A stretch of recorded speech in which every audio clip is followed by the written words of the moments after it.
Hello everyone, আসসালামু আলাইকুম। সবাই কেমন আছেন? আমি আলহামদুলিল্লাহ অনেক ভালো আছি। তো আজকে আমি একটু রং-ঢং করে ভিডিও করতেছিলাম।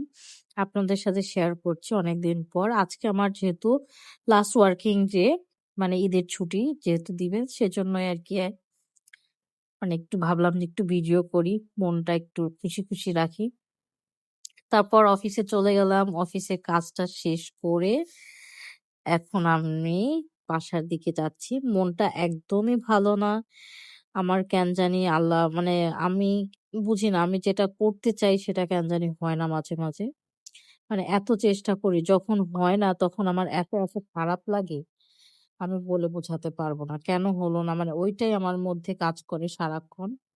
কিসের জন্য হলো না? কেন হলো না? আল্লাহ মানে কেন দিল না? এরকম অনেকক্ষণ চিন্তা হয়। পরে আমি মানে ভাবি যে আল্লাহ যা করে হয়তোবা ভালোর জন্যই করে। না মানে যাই চেষ্টা করছি হয় নাই বা কিছু। আমার যখন মন খারাপ থাকে সেজন্য আমি একটু ভিডিও করি। কে কি বলল I don't care. আমার হচ্ছে ভিডিও করতে লাগে। আমার এটা খুবই ভালো লাগে। যেটা আমি করলে ভালো থাকবো আমি সেটাই করার চেষ্টা করি যখন আমার মনটা খারাপ থাকে। সো এখন বাসার দিকে যাচ্ছি। এর মধ্যে দেখেন বিজয় সরণির এখানে বাস থেকে নেমেছি। নামার পরে দেখি কি পরিমাণ ঝড়। এত পরিমাণ গরম ছিল, আমরা গরমে বেরই হতে পারছিলাম না। মানে অফিস থেকে বের হওয়ার পর মনে হয় যে মানে মরে গেলাম এরকম লাগতেছিল। আজ কয়দিনই এত পরিমাণ গরম। তো আল্লাহর রহমতে দেখেন আল্লাহ আমাদের মুহূর্তের মধ্যে একটু আগে গরম ছিল বাসের মধ্যে, হঠাৎ করেই ঠান্ডা বাতাস ঝড় উঠে এসছে, তাই ঠান্ডা।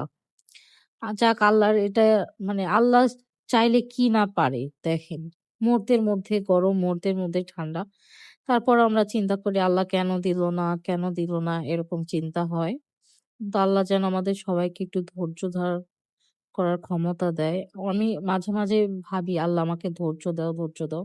আবার মাঝে এত লাগে যে কেন আমার এটা হলো না? কেন ধৈর্য আর এত কেন করব, এত কেন অপেক্ষা করব এরকম মনে হয়। তারপর এই যে চলে আসলাম, এখন বাসার দিকে চলে যাচ্ছি। যাই হোক আল্লাহ আমাদের সবাইকে ধৈর্য ধরার ক্ষমতা দিক।